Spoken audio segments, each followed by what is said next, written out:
உங்கள் அனைவருக்கும் சமாதானம் உண்டாவதாக. இன்றைய தியானத்திற்காக எடுத்துக்கொள்ளப்பட்ட வேத வசனம் லூக்கா 19:8. செகேயு நின்று கர்த்தரை நோக்கி, ஆண்டவரே, என் ஆஸ்திகளில் பாதியை ஏழைகளுக்கு கொடுக்கிறேன்.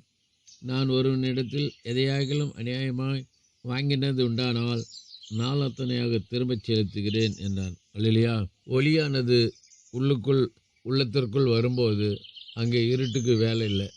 உலகத்தில் வந்து எந்த மனுஷனையும் பிரகாசிப்பிக்கிற ஒளியே அந்த மெய்யான ஒளி. ஒளியாக இயேசு கிறிஸ்து சகேயினுடைய வாழ்க்கையில் இடைப்பட்ட போது சகேயினால் தன் பாவத்தை அடக்கி வைக்க முடியல. நீதிமொழிகளில் சொல்வது போல, தன் பாவங்களை மறைக்கிறவன் வாழ்வடை மாட்டான், அவைகளை அறிக்கை செய்து விட்டு விடுகிறவனோ இரக்கம் பெறுவான்.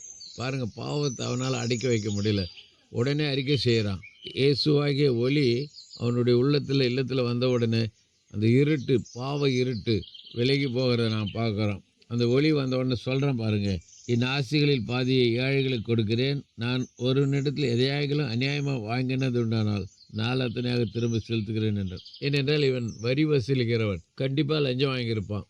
அதனால தான் சொல்கிறான், அநியாயமாக நான் வாங்கினது உண்மையானா நான் நாளத்தினா திரும்ப கொடுத்துட்றேன். ஆக பாருங்கள், இயேசு கிறிஸ்து சகேவினுடைய வீட்டில் வந்த உடனே சகேவினால் அந்த பாவத்தை ஒழித்து வைக்க முடியல. அதை அறிக்கை செய்து விட்டுட்டான். ஆண்டவர் சொல்றார், இன்றைக்கு இந்த வீட்டுக்கு ரட்சிப்பு வந்தது.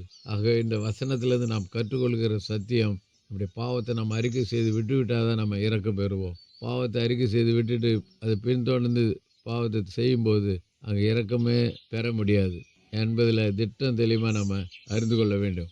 ஆகவே சகை போல நாம் மாறுவோம். சகை போல நம்முடைய பாவத்தை நாம் அறிக்கை செய்து விட்டுட்டு கிறிஸ்துவை நோக்கி நாம் வெற்றி நடை போடுவோம். ஆகவே அந்த ஒளி தொடர்ந்து நம்மை பிரகாசிக்க செய்யும். கர்த்தர் நம்மை பலப்படுத்துவாராக. செபிப்போம். நேசிக்க நல்ல தகப்பனே, இந்த நல்ல சகையை குறித்து நாங்கள் சிறு சம்பவத்தை பார்த்தோம்.